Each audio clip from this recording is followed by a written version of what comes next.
রাজ্যের সেচ ও জলপথ মন্ত্রী পার্থ ভৌমিকের উদ্যোগে এক অভিনব সংহতি মিছিল নৈহাটি শহর পরিক্রমা করল।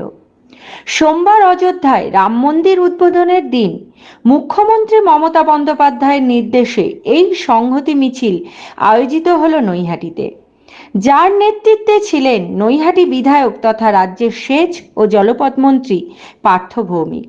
নৈহাটি ফেরিঘাট থেকে এই মিছিল শুরু হয়, শেষ হয় গৌরীপুর মীরাবাগান মাঠে। মিছিলে সর্বধর্ম সমন্বয়ের বার্তা দেওয়া হয়। মিছিলের সামনের সারিতে ছিলেন দলের মহিলা নেতৃত্ব। হাজার হাজার বছর ধরে ঐক্যবদ্ধভাবে বাঁচতে শিখিয়েছে আমার প্রিয় ভাই ও বোনেরা। ভাই বোনেদের সারা বিশ্ববাসী স্তব্ধ হয়ে অনুভব করেছিলেন। আজকের আমাদের নেত্রী মমতা বন্দ্যোপাধ্যায় একই রকম ভাবে স্বামী বিবেকানন্দের সেই যে বাণী, আমার প্রিয় ভাই ও বোনেরা,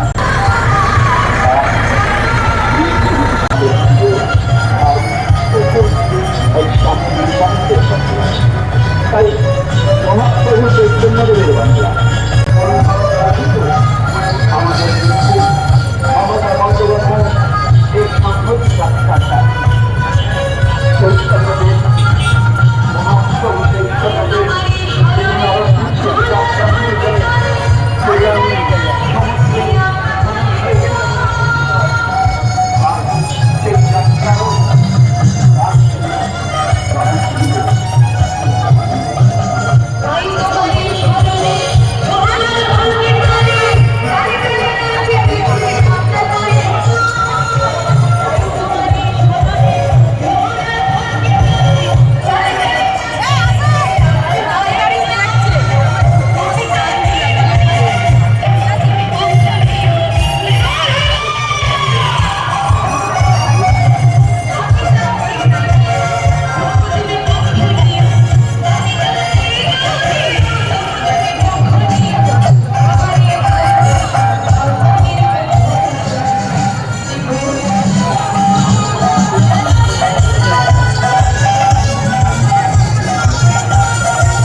খ্রিস্টানরা জেসাস ক্রাইস্টের জন্মদিনকে রাজনীতির কাজে ব্যবহার করেন না।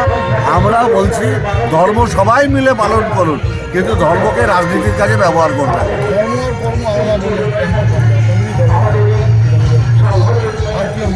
না, বললাম তো 33 কোটি দেবতা, যে কেউ যে কারোর পূজা অর্চনায় কোনো বাধা নিষেধ নেই, কিন্তু আমরা বলছি সবার উপরে মানুষ সত্য, তার উপরে নাই।